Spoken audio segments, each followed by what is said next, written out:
4 weeks from now, you're reaching out to those families again and asking, how has their experience been through this transition?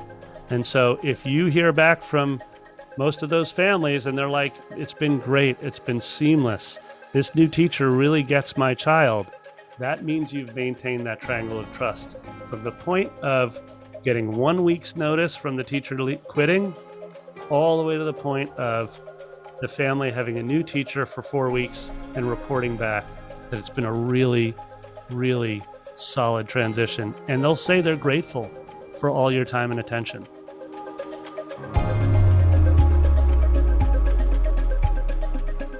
Welcome to another episode of the Seven Figure Music School podcast. In this episode, we're answering a question that got sent in by one of our listeners.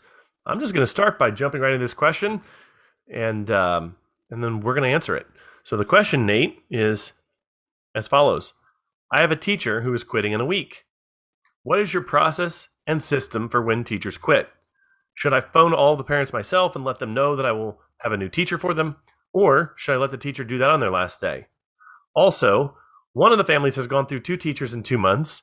Don't know if I can save that situation. I just don't want to make it worse. Any suggestions with that kind of thing? Thanks so much. So there's a whole host. I think there's a big question here, and then there's some sub-issues that come out of it. And I think not only can we obviously address the big question, we can address some of those small questions potentially, and maybe even other ones that have come up for you, Nate, or ones that I've seen come up with clients that I've worked with. Like, things that happen as a result of this issue. So let's jump into it. What would be a good place to start, do you think? Well, start by stating the obvious, that we've heard this question many times, and I'm sure people listening have had this question many times. If you have a multi-teacher studio, you are going to have to address the fact that teachers will leave. We just call it a teacher transition system. That's what we have here. It doesn't have to be an ugly thing at all. In fact, if we do it well, it can be great for everybody. Let's state what we're going to share first. We're going to share a system that Brooklyn Music Factory has been using for years, right? And it's a system that always gets refined. Like all great systems, it's a living, breathing thing you're trying to improve. So we will share that. And I highly recommend that everyone listening, jot down the system and begin to attempt a version for themselves in their own studio or school if they don't have it. But I think a great place to start is actually go piece by piece through this question and keep it very real, because this question came on our radar just, 4 weeks ago or something. And I want to go through it. So first of all, point number 1, I have a teacher who is quitting in a week. We've talked about this in previous episodes, but let's just really kind of twist the knife into that wound for a moment. Okay. Which is this: anyone who states I have a teacher who is quitting in a week, that hurts. We don't want to be surprised by teachers leaving. We don't want a teacher to have to leave in a week. That means we have very few days to work with to transition effectively. So the very first advice we gave was, hey, go back to her or him and say, you know what? In order to transition your students really effectively, I could use a few weeks.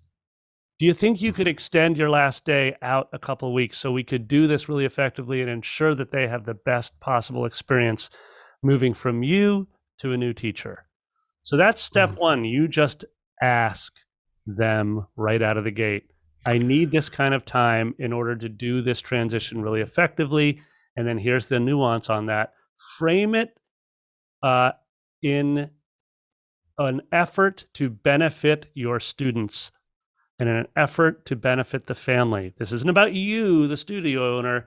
This is about how to ensure that the students have the best experience with this transition.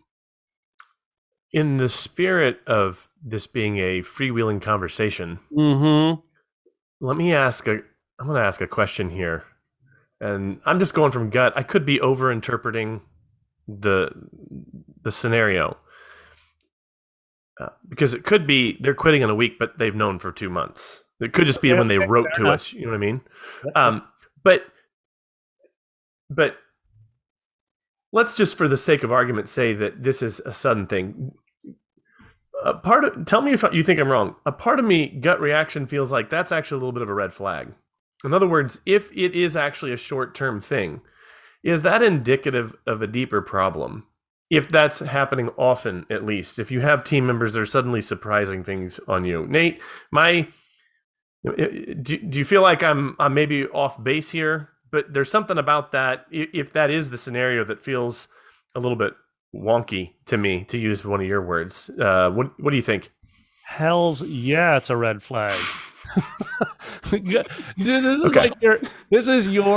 you brought this up really well in terms of your annual planning around Grow and around your different business projects, which is, you have a great question you ask yourself, which is, what relationships do I need to cultivate? If we are cultivating relationships with our teachers, they will feel like they can come to you and you are having ongoing, open, honest conversations about the present and the future. Not all the time, not every month, but you are aware of, their plans. You're asking them how they're doing. You're asking them what they have on the horizon. Where do you imagine yourself in 3 years? Those types of conversations come up when you're having that, every 6 months or every year check-in on performance with them, et cetera. But in an ongoing way, if you have a strong relationship with your team, then they will, of course, want to be respectful of you, just like you're respectful of them. They're not going to spring, a no days notice quitting on you. We have enough episodes in the bag now that we can actually begin to refer to the lore of this podcast, if I could be a little corny. But in an early episode, we kind of gave a blueprint for communication, and we've referenced it since then. And even in the last episode, I talked about, in cultivating relationships, a rhythm of meeting with key staff members. If your school is small enough or hasn't exceeded a certain size yet, it's possible you could be meeting with teachers on a regular basis. If your school is bigger and you're having, as you do at BMF, monthly departmental meetings where each of the individual teachers is supporting other teachers and talking about issues in the piano department or guitar department, or in some of the group classes, that regular rhythm of communication will prevent something like this from surprising a school owner. That's the reactive side of things. The proactive side of things is that regular rhythm of communication. You can continue to instill values in the team that you have by modeling for them what the proper protocol is. That's a little abstract. Let me give a very specific example. I have repeatedly said, and she's laughed about this, and she knows that it's out there as it's a concept. Said, listen, if you ever want to leave, you need to tell me like 6 months in advance. And I say this to her on a regular basis. This is a key team member of mine. Yeah. And I don't actually mean 6 months.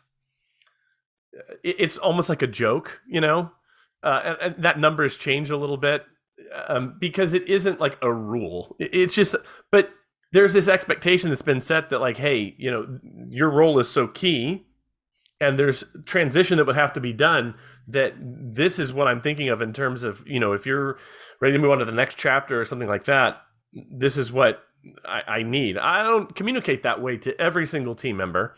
But as a team member gets more deeply ingrained in the culture and in the actual operations of the business, I start saying things like this to them. Hey, you're pretty key here. So yeah. But that regular rhythm of communication will prevent these surprises from happening, and then also gives a chance to build culture and build expectation around some of these things, and can even be, written into onboarding documents and things of that nature, so that there's an expectation that's set, so that you don't have a surprise like this. Yeah. And two things I hear there, Daniel, is number one, you're framing it in this, you're framing it in the scope of the company and what you guys are trying to achieve. Mm-hmm. You're not framing it in what I need from you. That's right. A different, right? You're reframing it, saying, hey, this is what we're working on. You're so valuable to our team and what we're trying to achieve. that I sure would like 6 months. And I love that you're just pointing it out. And I love that you're even joking about it, right? Yeah. Because you're not saying this is a weird thing. You're just saying, hey, it will happen at some point in the future of our company. So sure would love as much lead time as I can get. The second thing is that I'm going to go back to me and our history at BMF.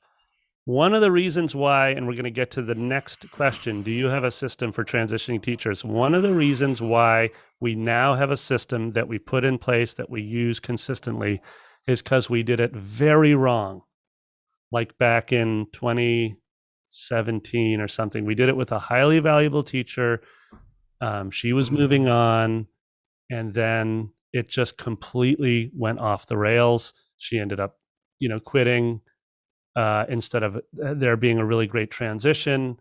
And it just, I came out of it like a bunch of us got scarred, from that experience. It's too bad. And it was really painful for me. And one of the things I did after we got to the other side of it and transitioned all of her students to a new teacher and, patched things up as best we could, is I just sat down alone and I wrote myself a note and I was like, lessons learned. And I was like, things I am not going to ever do again, because it just sucked. And it hurt it damaged my relationship permanently with this teacher.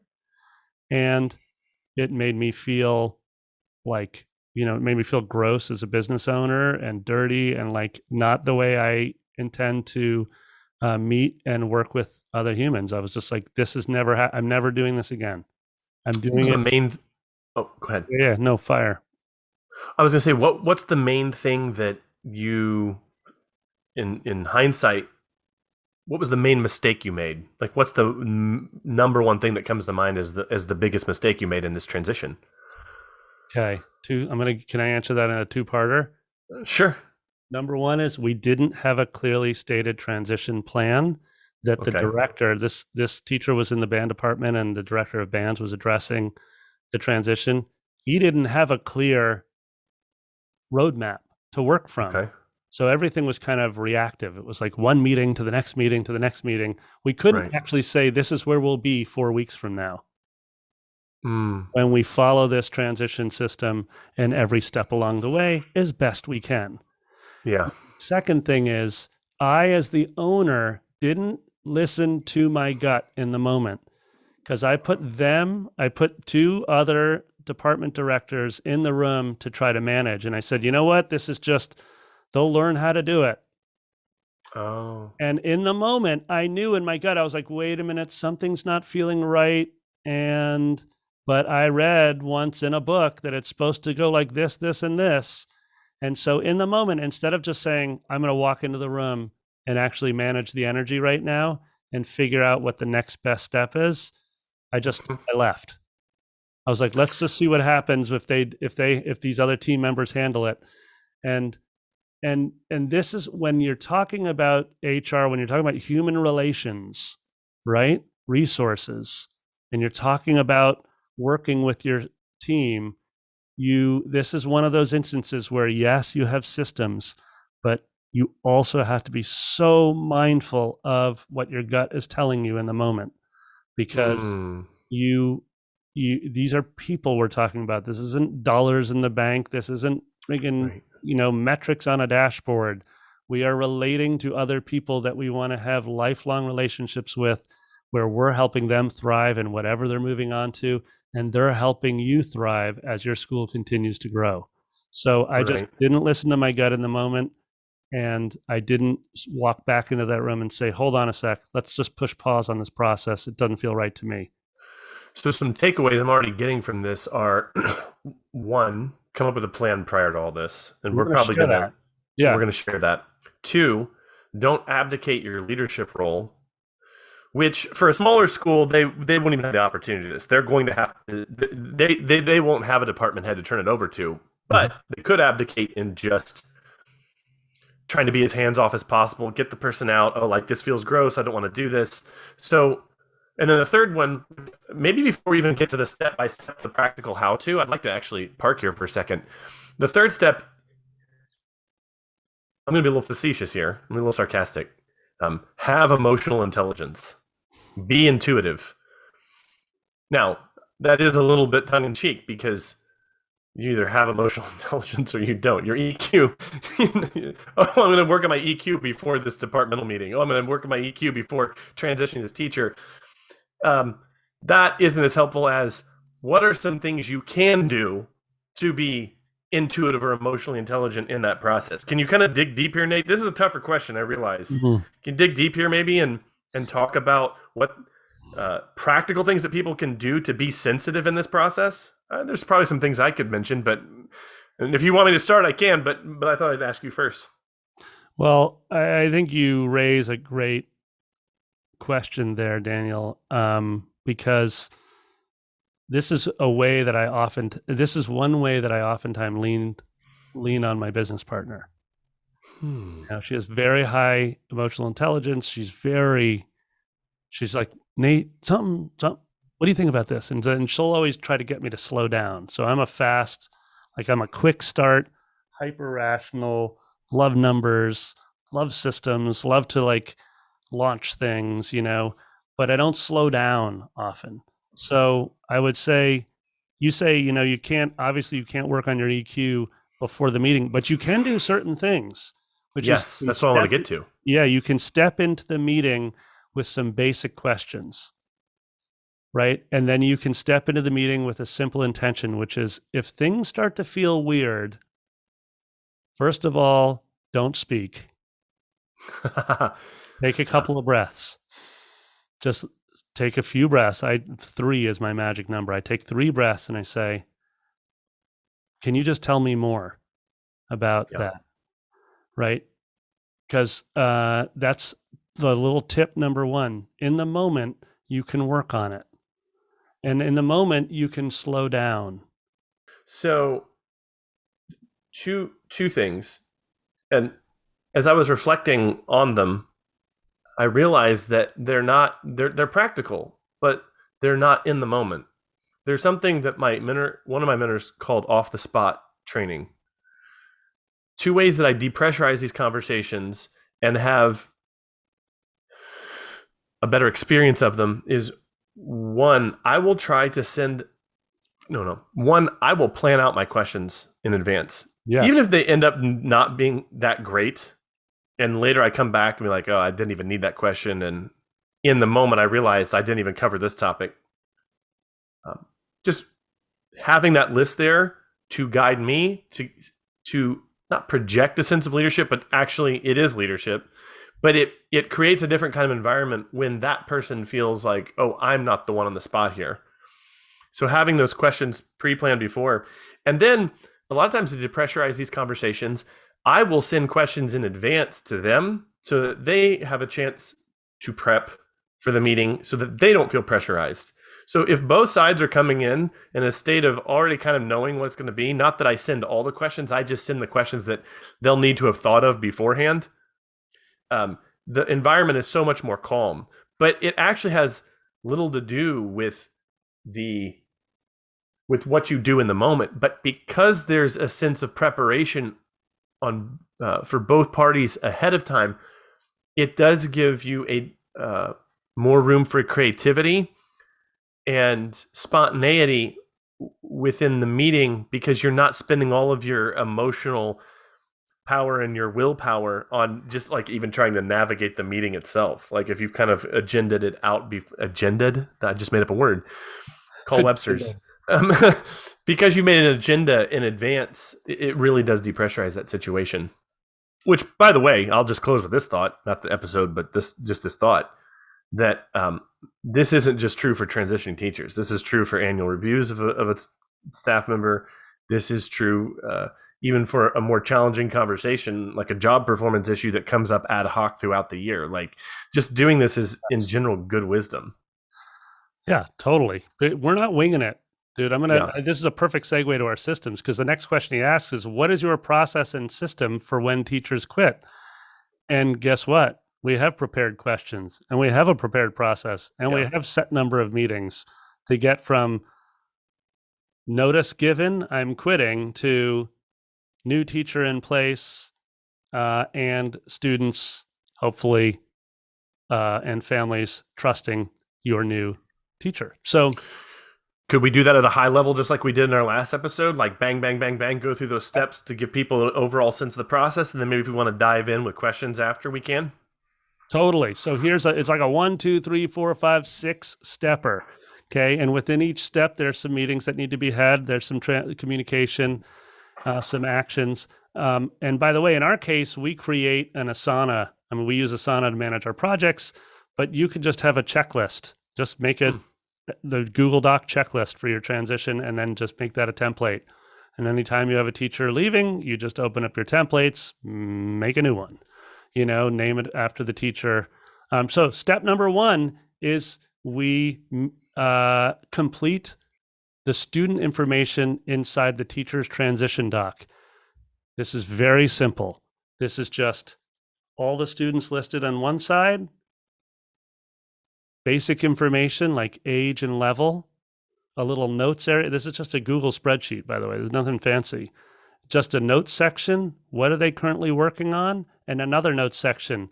What's one particular challenge with this student, right? So it might be a learning challenge. It might be something unique about them. It might be that, it's a 6-year-old student that's ADD and always needs to be standing the whole time. Just like one little nugget of wisdom that teacher has from that developed relationship she has with the student over the time, right? Very difficult for me to fill in those nuances. I can't, I can't as a director, only the teacher really can.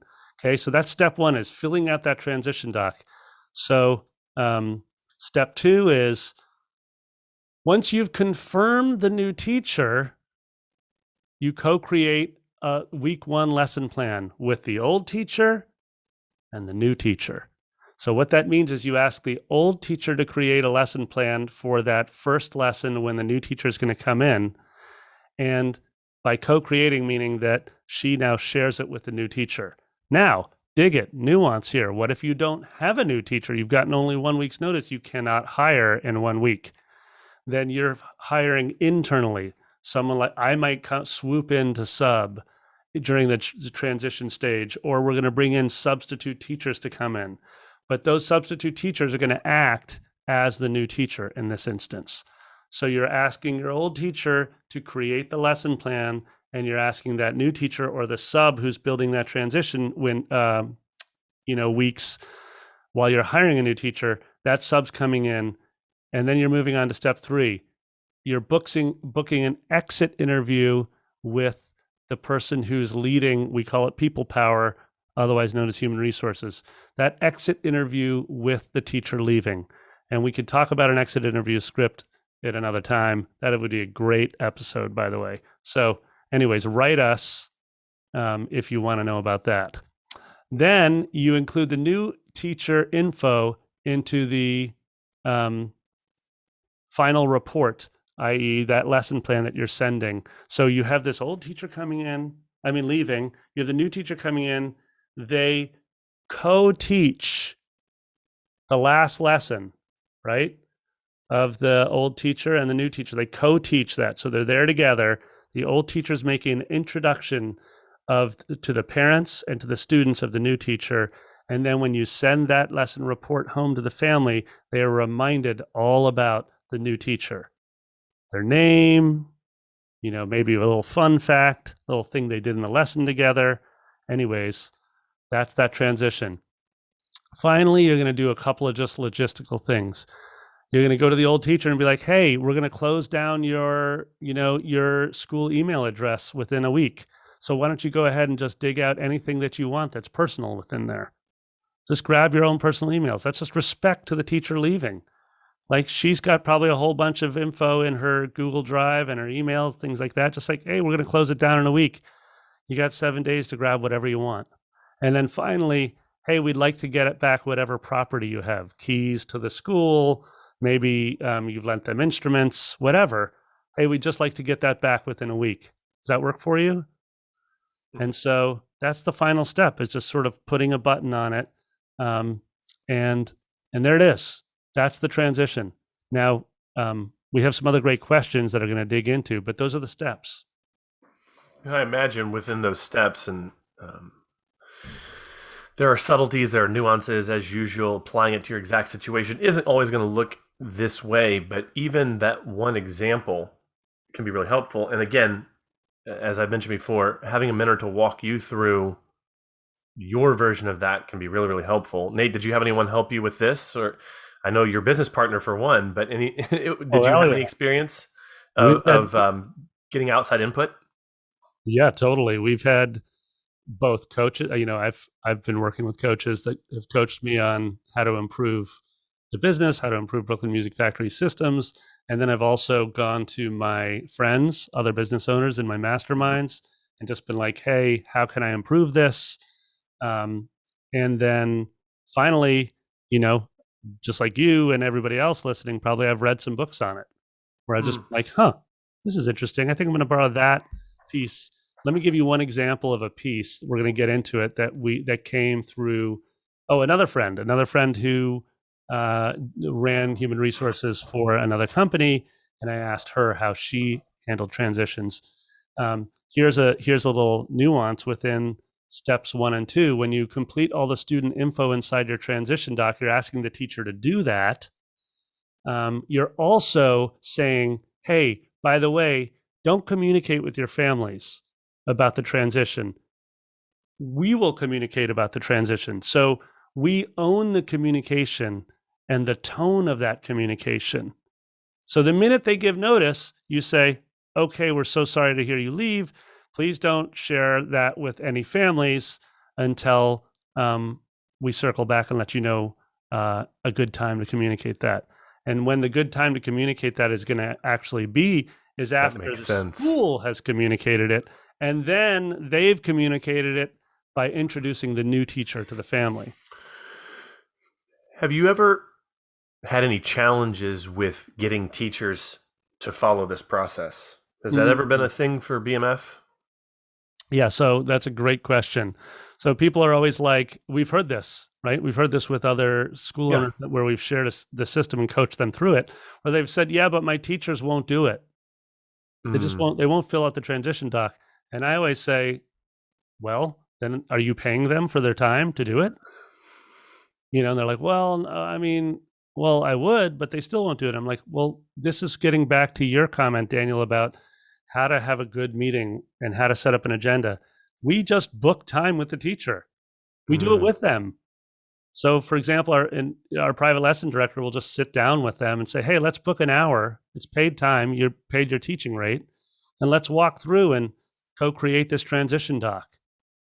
Yeah, Right? It's that's just great. because you invest in the process, and it's going to pay massive return through retaining families, through retaining a great relationship with that leaving the teacher that's leaving, et cetera. I once um,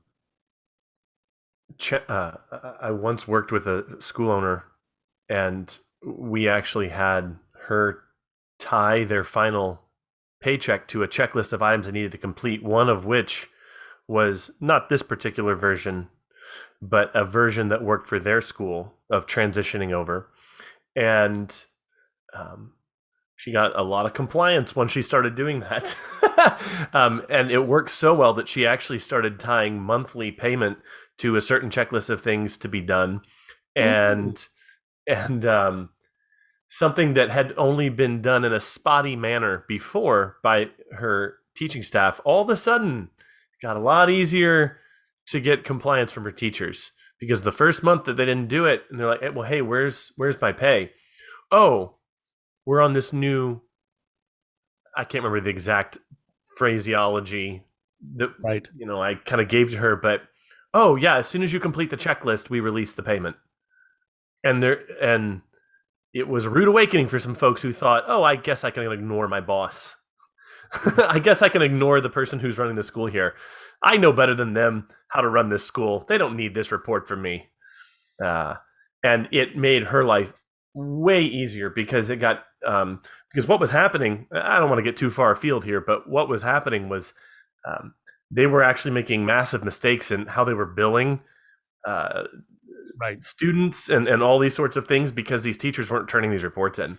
So anyway, I think Yeah, I don't think this is playing hardball. I think this is just running a systems-based business. And again, if this is all couched in a culture of communication and regular rhythms of meeting and input, the culture will support such a demand. And at a certain point, once that culture has been built, you might not have to do it that way. That's the Yeah. long-term payoff. Yeah. Right. You and invest in what matters. And we make choices around what matters. And clearly it matters to bill your customers the correct amount of money. Right. And so you're saying, hey, this is a team effort in your example. Right. So invest in that team effort. And that feels like a stick rather than a carrot. You're like, you're not getting paid until you do the thing. But no, it's actually like, hey, we want to retain your families. We want to have these students be on a lifelong journey with you. We want to have them for years working with you. That's what you want as well, teacher. And they're like, yeah, I do want that. Well, I don't want to overbill or underbill the family because that just creates all kinds of friction that doesn't need to be there. So let's get to the next question that came up because I was going to ask about that. Yeah. So the next part of the question was, should I phone all the parents myself and let them know that I will have a new teacher for them? Mm-hmm. This is such a great question because this is one of those moments where as a school owner, you have to actually take ownership. So the question is, should I phone all the parents? So in this case, I said, wait, you only have 1 week's notice. Ooh, yeah, that's too, unless you can get that teacher to extend their transition time, then absolutely you're going to need to jump on the phone with the parents and you're going to need to own the situation. And so what do we mean by own the situation? You're going to need to say, I have some hard news. Neither you nor I were planning on this, and this is an area where I am trying to improve at our school. So notice right away you took it off this teacher leaving and you put it on your own shoulders. You said, hey, this is an area I'm trying to improve, which is to have retained teachers for longer periods of time so that they can better serve our students, your kids. So it's an area we're working on, but I have some hard news. So-and-so is going to be leaving in 2 weeks' time or in 1 week's time. And so I'm calling you to let you know that I'm personally handling the transition of your family to a new teacher. If I need to step in and cover your lessons until we find the best possible next teacher, I'll do that. But you need to know that I'm personally going to work with you on this transition to ensure that you have a seamless experience moving from this old teacher to your new long-term teacher. I wanted to let you know that, and I want to listen. How can I be of most help right away? So you ask that question. So what's going to happen on that phone call? What's going to happen is that the family is going to complain, and they have every right to. So your job is to listen, and your job is to be, just empathetic to it. I hear you. It's really difficult. I know this is not the way we normally do it, and I'm really hoping that that I can help make it as smooth as possible. Is there anything else I can do for you in the short term?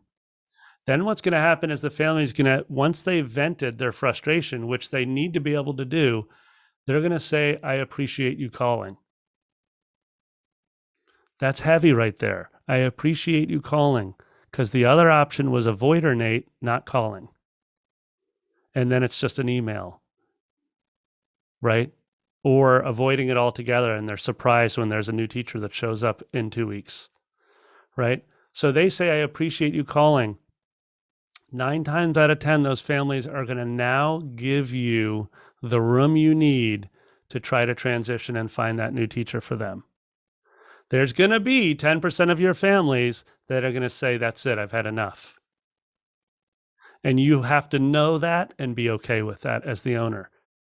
It is unrealistic for you to assume you're going to retain 100% of the families when a teacher gives 1 week's notice. It's unrealistic for you to assume you're going to retain 100% of the families when any teacher transitions. So let me just tell you, in our 13 years of doing it at BMF, we've never retained 100% of the families. When you've transitioned them over to a new family? When we transition them over to a new teacher, yes. Sorry, that's what I meant. So we're just setting our expectations. This is that discipline I'm talking about. So when this studio owner reached out and asked us, and I said, look, you're going to lose some. You got to be okay with that. But you have to look at the roster and say, if this teacher had 10 students and I already know out of the gate I'm going to lose 2 or 1 of them, then you've set a realistic goal. Can I retain 8 families out of 10 if I do this process effectively? And now you're setting a realistic goal. You're not feeling like you're losing no matter what. You're not feeling guilt and shame around it. You're just saying, I'm going to follow this process. I'm going to call these families. Then I'm going to work on a transition with this teacher, have them fill out that transition doc. I'm going to follow up with an email to every family about the transition plan. Here's who's going to cover while we're finding and hiring the best next teacher, right? And you're staying in constant communication with the family, and you've set a real goal. Can I retain 8 or 9 out of 10 of these families? Can I retain 80% of these families?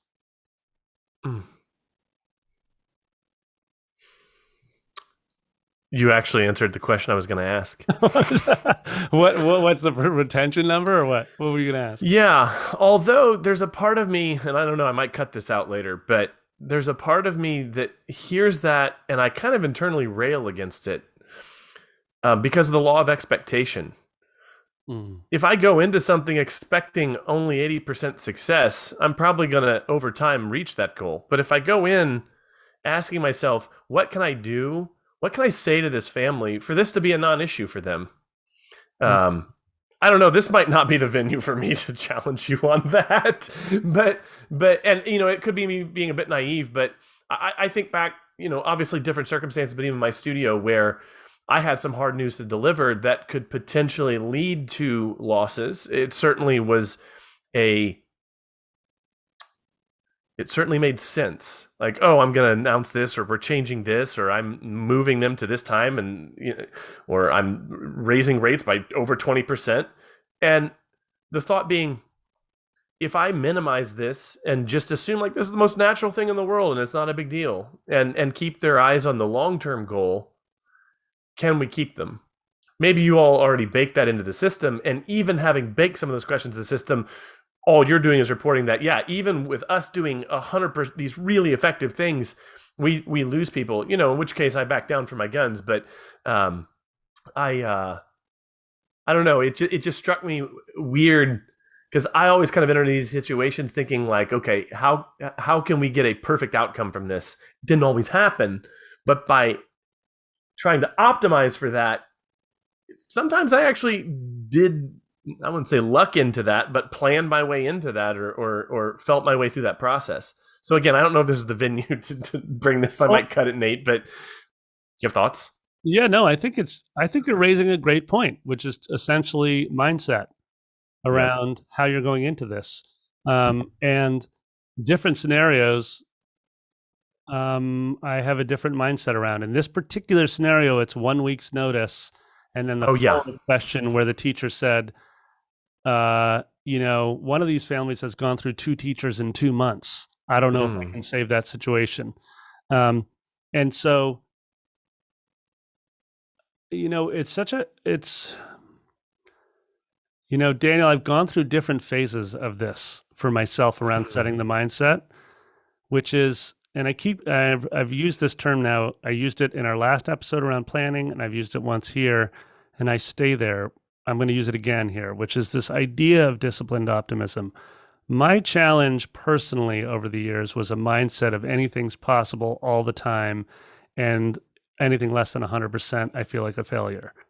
So that's sort of like positive mindset that ends with, like if I didn't hit 100%, then I just felt sort of guilty and ashamed. Interesting. That I didn't achieve what my hyperachiever self said was possible. And so over in the situation of working with the team at Brooklyn Music Factory, I have tried to become much more disciplined in my optimism by saying, look, I still believe that our mission is totally possible, i.e., whether it's achieving a revenue goal, it's serving X, 1,000 students or 500 students in a camp program, it's composing 100,000 original songs by 2030. These sort of like I have very clear um, ideas of what I think we can achieve. I don't back down on those, but I am trying to become much more aware of what we've actually done in the past, what the data has shown us around things like student retention when teachers transition. And I've said, look, we know what we've done in the past. Let's meet or exceed those numbers. Yeah. So, and the team I've found is more receptive to my big dreams about what's possible if at the ground level I'm willing to say, hey, I know what we've done in the past and I'm showing you this. Can we meet or exceed those? Does that seem doable with everyone? And we do this all the time on all kinds of sort of quarterly projects that try to get to the big annual goal. You know, instead of just being like, what do we got to do? And everything's always a sprint to achieve 100% of something that we've never actually achieved in 13 years of the company. Yeah. That's worn team members down. Yeah. And that's on me, you know? So I think in you responding to this, it's given me a better way to phrase this, that, yeah, let's not put an onerous burden on ourselves. But what you described there made me realize that I'm almost approaching this as a game. Like I'm sitting back going like, okay, all right, this is what we've done so far. How can we make this a little bit better? And it being more like an internal stance of, is this possible? Well, if it is possible, then what are the things that we would have to do to make that possible? And so I think it's more of that experimental thinking. But also, for me, it was never attached to self-judgment. It was always like this, like, cockeyed grin of like, oh, I wonder if that's possible.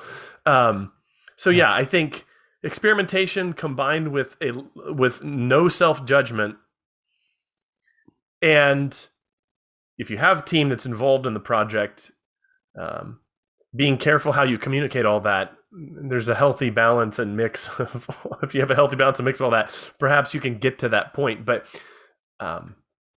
yeah, it's unrealistic for us to say, hey, everybody who comes to our website is gonna be a lead. For 100 people, there's gonna be 100 leads. That's ridiculous. Yeah. So there's a balance. I think there's gradations here. There is a spectrum here, and maybe we're talking about two separate things, and I'm just talking about kind of the experimental mindset of, I wonder if I tweak this phrase, or if I approach it in this, or I put this in the.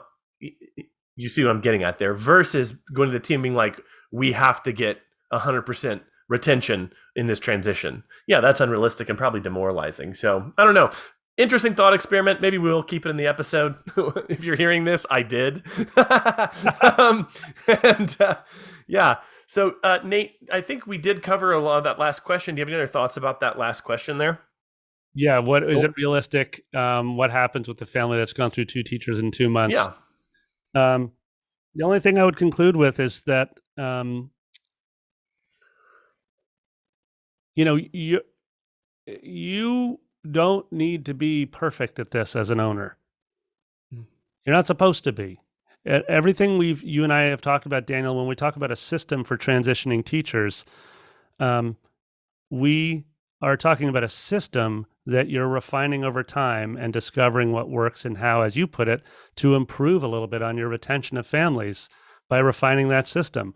So, for example, when you have that conversation with the family that's gone through 2 teachers in 2 months, you can just state it. You can state to them, hey, I know this sucks. This is never what I intended at my school. Oh, yeah. And this is an anomaly. It's not how we operate. And so I just want you to know right out of the gate that this is not what I ever intended for your family. And I understand if it's time for you to go look elsewhere. I get it. But absolutely. So you just have to be willing to share that. And by the way, when you're going through this communication process, you'll feel so much better about yourself and about having to do it again, in 6 months or 12 months when the next teacher leaves. Because the reality is you will do it again, and you can't feel awful every time you do it. You need to feel like you're looking for areas of improvement with each time you go through transitioning a teacher. Daniel, I want to talk about that final transition of saying goodbye to the old teacher and saying hello to the new teacher with the family to sort of close out this episode, because I think that's a really important moment. But any closing thoughts for you on this? Oh yeah, you want to talk about emotional intelligence? It's surprising to me sometimes how, and maybe it is that avoider personality, how when something bad happens, I think the natural instinct for most humans, the natural instinct for most school owners, is to sweep it under the rug. Let's move past this quickly. Let's talk about this in formal, cold language. Maybe not make excuses, but where really what should happen is you pick up the phone and you make the phone call. I have, maybe this is my conflict-seeking personality, but I have a little hobby of going through Facebook groups for music school or teachers, music school owners or teachers, and several times a month I see the same thread over and over again of people talking about like something that happened around payment, raising rates, mishap with payment, people protesting, and so much of the advice is, oh, well, email this or email that or email this. And every time I write in capital letters, do, period, not, period. Do not use digital communication when you're talking about money. You pick up the phone and you call. Or at the very least, you make a video where they can feel the emotional color of what you're saying. Now, if you have a school with 500 kids in it, it's probably unrealistic to pick up the phone and call 500 people, which is why the mass communication can become important. But you do not talk about money in that cold, sterile way where everything feels a little more severe when you read it in text over email. And so to get down to this, to harken back to what you were saying there, stop pretending like this isn't a small deal by dealing with it in these cold, informal ways or using cold corporate language. You pick up the phone and you call. And I think this is why maybe I brought up what I did earlier, because I've gone through situations both in my own studio and in this business where it should 100% have been a customer relations disaster. And I just felt my way through it. I didn't have a blueprint. I didn't have a book that I read. I didn't have a podcast episode I listened to.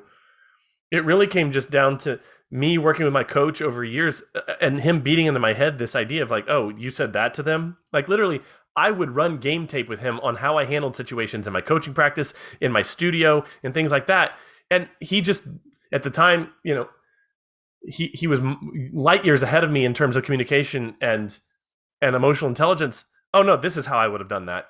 And we just ran game tape together. And over time, I just got really good at being, it's going to sound weird, being warm, understanding how to deal with these tough situations,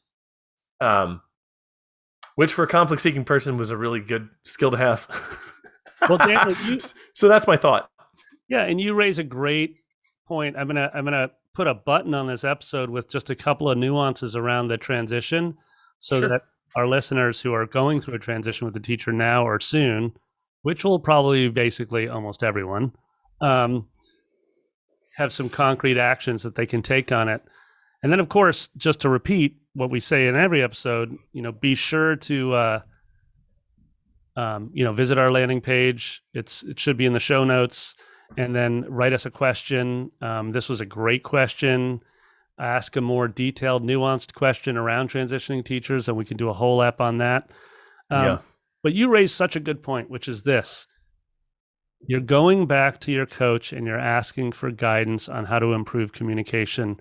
And you put it in, for someone who loves hoops, You put it in language I understand, which is when you go back into the film room, you run game tape. You're like, this is what I said. What do you think? All we're doing is showing up with the tools we have in our box right now. That's all we can ever do. But then it's up to us to go ask for feedback. As founders, as owners, as the ones communicating, ask outside of your company. So ask your mastermind group, ask your coach, whomever you need to, but go outside of your immediate team and then go inside your team and ask for feedback as well.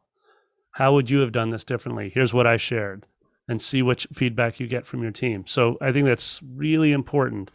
We are in a state of constant curiosity as entrepreneurs, and so we can translate that into improving how we communicate and the system. So thank you for sharing that. I love that how you put it. This could have been a customer relationship disaster.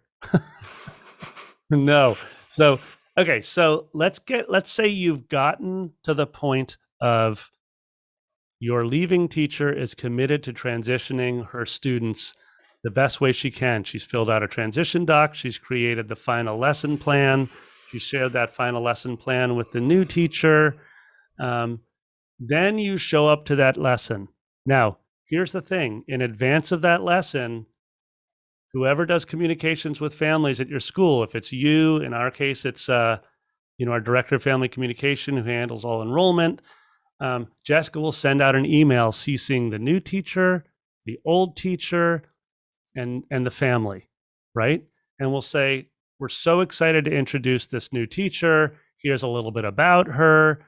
And we're so grateful that on the last lesson, the old teacher is going to be there to help walk through the new teacher. By the way, they co-created a lesson plan, so the new teacher knows exactly where your student is in her musician's journey. That's language we use at BMF, right? So that email is coming not from the old teacher, not from the new teacher, but it's coming from the company. So that way, and this is the important final point I want to make. There is a triangle of trust that you're developing, right? It's between the parent, the student, and the teacher. And at the center of that triangle is you, the company, right? You're the one who's making sure the shape of that triangle stays like 3 points of light, right? So you don't leave it to chance, right?